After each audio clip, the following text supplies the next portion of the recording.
What a great crowd. Thank you all for being here today. It's truly a special day for this institution, this athletic department.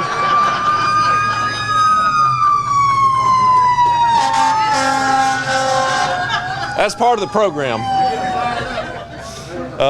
Truly a special day for this institution, this athletic department, our golf programs, but most importantly, our student athletes. When I was going through the interview process this summer to become the athletic director here at Troy, one of the things that really jumped out at me, and one of the most impressive aspects of this campus were the facilities. And this facility is just another notch in our belt of excellence in that regard, and will be the envy of programs around the country.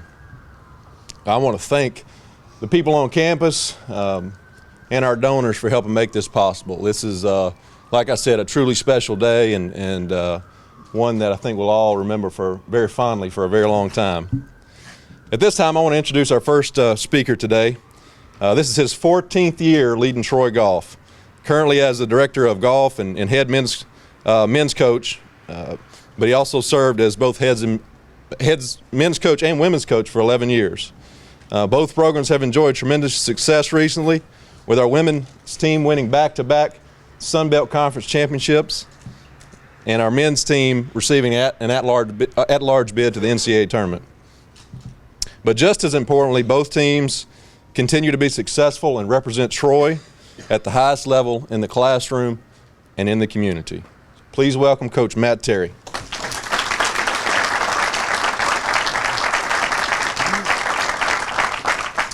Thank you, Jeremy. Well, good morning. It's a long time coming. It's definitely a great day to be a Trojan, and it's definitely a great day to be a Trojan golfer, past, present, and future. When I was hired in June of 2002, I was coming off of winning a junior college national championship, and I was tickled to death to be at a Division I institution, then Troy State University. But as I stand before you 13 plus years later, I'm 10 times as fired up as I ever was.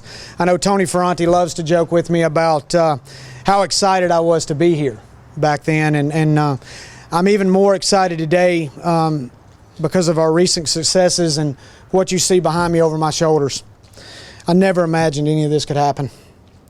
I got a couple of stories I want to share with you, and hopefully I'll be brief. When you recruit student athletes, you talk to them about several things. You talk to them about, what classes, what style of school it is, what kind of campus, the dorms, the eating, all those things go into the recruitment process. We've got 2 recruits here today, and we talk to them about those things, but they want to know what tournaments you play in. They want to know where are you going to play golf. But most of all, every player now wants to know, where do we practice? Look over my shoulders, folks. It's easy. It's real easy. And in 2010, our current women's coach, Bart Barnes, and by the way, 2-time Conference Coach of the Year.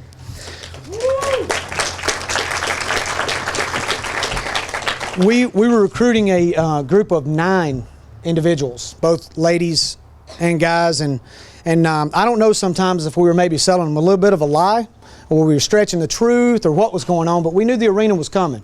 We were excited about it because it's growth for our university. But for us, it had ourselves an opportunity to have 35 acres of land, private, just for the teams.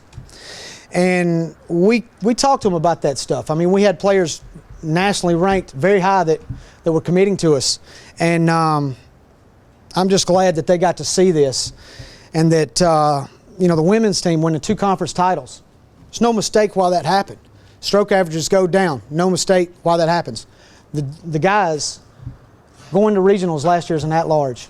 There's no mistake why that happens. It's facilities and players. It's got 0 to do with myself or Coach Barnes, not being insulting to either one of us. This is about players. It always has been, and it never will not be. The second one is a little bit of a humorous story. When we first were looking at doing this, Colin McCrary, one of our donors, was nice enough to get architect Bill Bergen, who had recently done Auburn's facility for Coach Griffin. And he came and we walked around the facility, Chuck Carson, myself, and Colin and Bill. And we walked through the fairways and greens. And as you guys remember it, we walked through the woods and the weeds and the creeks on the Outer Banks. And Bill started telling me where he wanted to put holes and tee boxes. I sat there the whole time going, this guy is crazy. He is full of himself. There's no way this is going to happen. And I'm a bit teary-eyed knowing that it's here. Just to end up, I want to thank you, Dr. Hawkins, for the leadership you've shown our university and the growth, and especially the faith you've had in our golf programs, because I know in my 14 years we haven't been as good as we should be. But I guarantee you this, we're going to get better. Can y'all clap for Dr. Hawkins, please, for me? If y'all don't mind. And I also want to thank the senior administration here and the Board of Trustees, because I know without their backing, these things wouldn't happen either. And the Brain Trust and everything behind our university. You know, I want to thank my athletic department. You know, there's some of us that have been here a long time, and we've seen a lot of growth here. A lot of wins, a lot of losses. But I guarantee this, we're going to get a lot more wins now here at this house. I want to thank all the donors, the Dodds, the Williams, the McCrarys, the Hancocks, the Broughtons, and Mr. Cloudus and the Bentons for the generosity and the belief you've shown in our players in doing this for us. And they're going to make you proud, I promise. Hopefully I can get through this. I want to thank my brother for being here. In the 14 years I've been here, my parents have both died, and my brother took off work to be here, and I appreciate that. My wife and kids weren't able to be here due to another engagement with sports, which I'm so proud of, and I want to thank them for putting up with me all these years of coaching. I want to thank Coach Griffin and Coach Burnett for being back, and banker, player, and also Coach Ronnie Mobley. 40 years of coaches right here. I want to thank Chris Force, who's passed us 3 women's national titles. You guys can see all the trophies all the old guard won in there, and the new guard with the leadership of Coach Barnes. And the players. The former players, the current players, and the future players. Guys, you better be glad to have this. Let's go get some damn wins.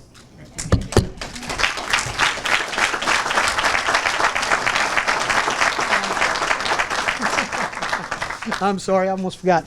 I want to get Jared Betcher, current member of the men's golf team, Kaylin Hudson, current member of the women's golf team, up to speak now, please.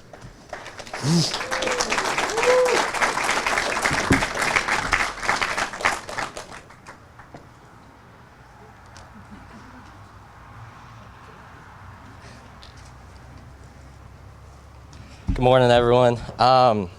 First, I would like to thank Coach Terry for giving me this opportunity to speak here at the grand opening of the new facility and representing my teammates.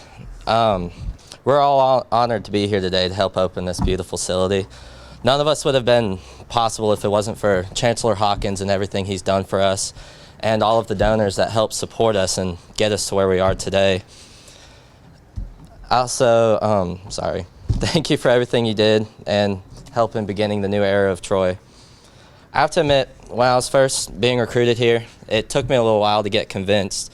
But when Coach Terry told me about what was coming with this new facility and everything that, showing me the plans and talking about the new building, I was sold. I mean, there's nothing better than having this for us, being able to practice here whenever we want, every day, having the new equipment we're going to have, being able to come in and use the flight scope, the new Sam Putt Lab to better all the aesthetics of our game. And I mean, I've seen other facilities, SEC facilities, Big Ten facilities, like all these other schools that have all this funding. I mean, they don't have anything better than us. I mean, this facility is beautiful. It's one of the top in the nation. I'm honored to be here, and I know soon enough that we'll be one of the national champions in the nation. We will win. Thank you.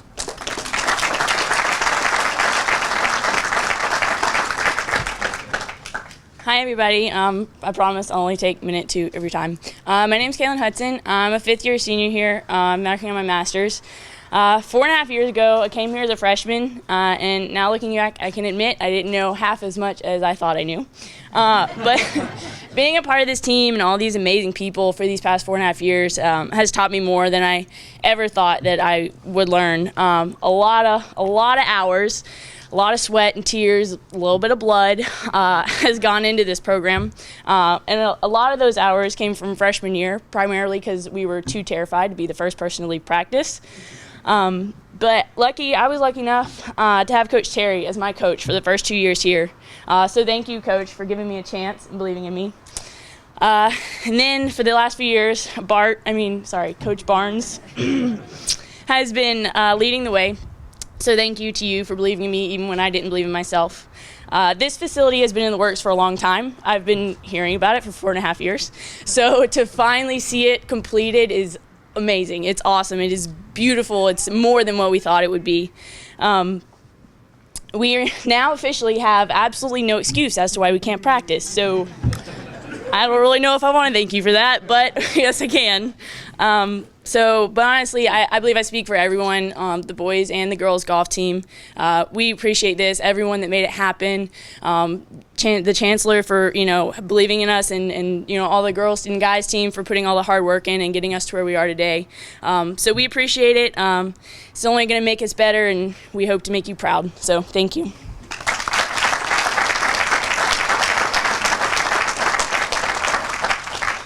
Thank you guys very much.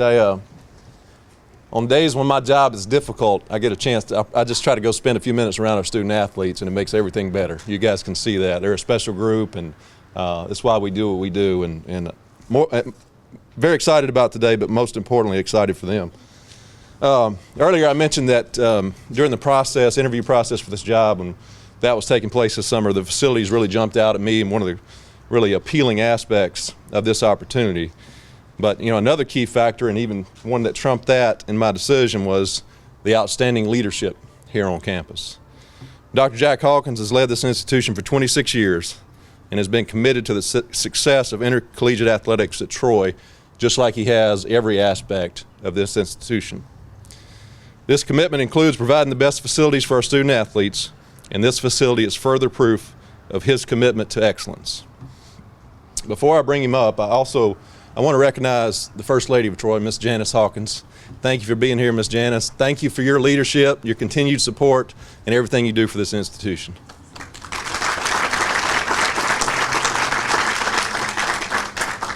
With that, I'd like to introduce Chancellor Jack Hawkins.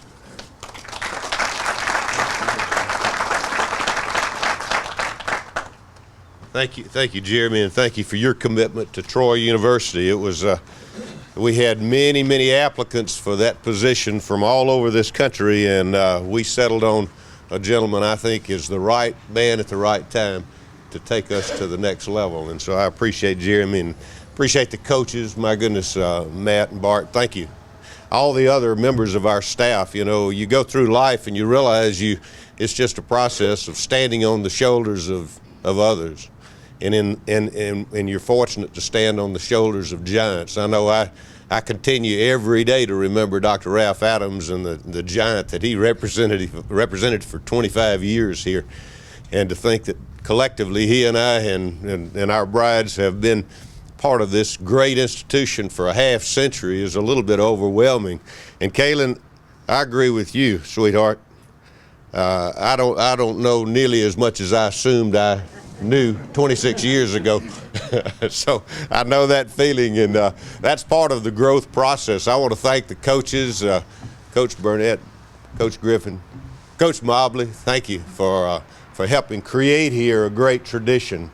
It makes all of us feel very, very proud to be part of an experience like this, as we can help carry this great program just yet further and elevate it, and that's our intent.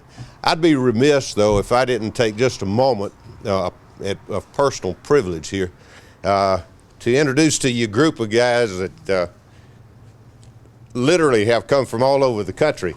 This is Military Appreciation Day, and a lot of veterans in this group, and there'll be a lot of veterans in that audience today. We are fortunate to have, and I want to thank General Gavan for influencing the turnout. We'll have officer candidates from Maxwell Air Force Base. We'll have personnel from Fort Rucker and other nearby bases, and I want to thank you for that. This group is known affectionately as the Third Herd, and I've known these men for almost a half century because they served in my platoon in Vietnam. And they come, and I want to introduce them and say thank you for coming. Herb Shaw from Georgia and his wife came with him, Sheila. Bob Uteritz. Now, he was our radio operator, and we called him useless, but he was anything but useless. You know, you give these tags to these great people, and they tend to stick. Great Marine. Mickey Ryan, who is now, he was not then, I don't think, but he is now a Baptist minister, and a great Marine.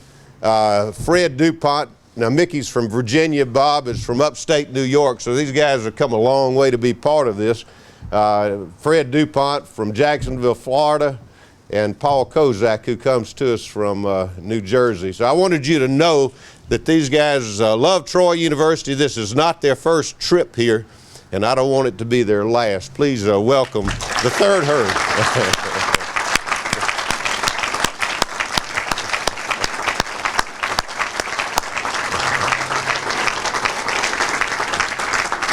And I made them promise to this commitment. You know, you often hear what occurs in New Jersey stays in New Jersey. What occurred in Vietnam stays in Vietnam. I don't want them affecting my reputation. As bad as it may be, it could get worse. So appreciate you guys and appreciate the service that you've given this great country. I also want to thank Ms. Karen Carter. She's a trustee, chairs our academic affairs committee, does a great job, and also is chairman of our foundation board of directors. And at the heart of this project, you had our foundation, and I want to thank you for that. And I would also be remiss too if I didn't say to Walter McKee, who's done so many projects for this university, did this project. And I want to thank Walter McKee with McKee and Associates, and thank Jim Bookout for working so closely with Walter to make this become a reality. You know, it was Billy Graham who reminded us that the two most important but the most underutilized words in the English language are those words, thank you. I want to say thank you to everybody here. I mean, I'd also call your attention to something else that Billy Graham once said. He said that he felt like the only time that his prayers were not answered was when he was on the golf course. Now, second-rate golfers like me can relate to that. But what I do know is this is not a second-rate facility. It's a first-rate facility, and I think what we're attempting to do is to match the caliber of our coaching staff and the caliber of those great student athletes who commit themselves. And I want to thank our student athletes. It's just unbelievable the effort that they put into this. They're not only good golfers, they're good students, among the very best this university has to offer. And I'm so proud of our athletics department because on average, and Sandy continues to give me these data, on average our graduates, our student athletes will matriculate at a much higher level and with a higher GPA than the student body of this institution. So don't believe what you read often about student athletes. There are very few, but there are many, many outstanding ones. And so I want to thank them for their commitment. When we were out in Oklahoma State a few years ago, we walked into the Oklahoma State Museum, and there on the wall I read this comment that made a difference to all of us. And it was Coach Hank Iba, that great basketball coach, who made the comment that coaching used to be about the X's and the O's, but today it's about the Jimmies and the Joes and the Janes. It's about recruiting. Unfortunately, that's where we find ourselves, but that's the bigger world of intercollegiate athletics. And so we recognize that on occasion you have to have a bit of a wow factor. And that was just before we built the arena. And I hope all of you are as proud of that arena as we are, because it makes a statement about where this university stands, but more importantly, where it's going. That's the way we view this facility. It's not where we've been, and as Thoreau said, it's not what you're looking at, it's what you see that counts. And what we see collectively, this is not one person's vision, but what we see collectively is what was just mentioned a few minutes ago.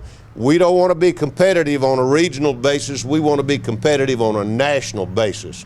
And we believe the quality of this facility will yet take us a step further in that direction, but you can't forget the greatness of this golf program either. It was in 1938 that ground was broken on this campus to construct a golf course. And for about 30 years plus, the only two institutions in the state that had a golf course on campus was Troy and Spring Hill College in Mobile. During that period of time, great things happened, and just during that period of 1973 to 1984, and I appreciate Mike and his bride being here today. Thank you so much. Thank you. I was overwhelmed when I looked at those numbers. 1,581 wins during that period of time, 7 Gulf South Conference titles, 6 national championships, 3 in men's golf and 3 in women's golf. Now, how many programs across this country can lay claim to that kind of achievement? That's greatness. That's greatness. But I also would be remiss if I didn't tell you what happened in 2010. We invited Kim Swan to come back to be the commencement speaker. Kim was in the Parliament in Bermuda, but a professional golfer after he left Troy State University. And it was Colin McCrary who made all this happen. Colin got on the phone and he not only invited Kim to do the commencement speech, but he also invited a few of those golfers and Mike and some others to come together to talk about what we needed to do to yet put this university program on the right track. And it was that small group of people that came together, and I'm convinced if you give me 5 good people, I can start and win a revolution. And I believe you take 5 or more people like we had in that room that day, great things can happen. And as we sat there, the plan began to unfold. And they said, well, what is it going to take? And I told them, and this was rather arbitrary, I should have challenged them more. I said, if you raise $500,000, we'll commit $1 million of university funds to make this facility, all of this, not just this building, all of this facility a reality. Well, in short order, they raised about $600,000. And I really regretted I didn't say $1 million. But in order to get what we needed, we also added another $1 million on top of that. And so what that means to all of us and what we stand here today in the midst of is almost a $3 million commitment to this golf program to position it for elevated greatness. We've enjoyed greatness. Now we're ready to take that next step. Almost at every dedication that we've experienced in the last 26 years, it's given me an opportunity to close with one comment, and those were the words of Winston Churchill. He said, in the beginning, we shape our buildings, and then our buildings shape us. That's the key. And I know that that the best for this golf program is yet to be. Thank you so much.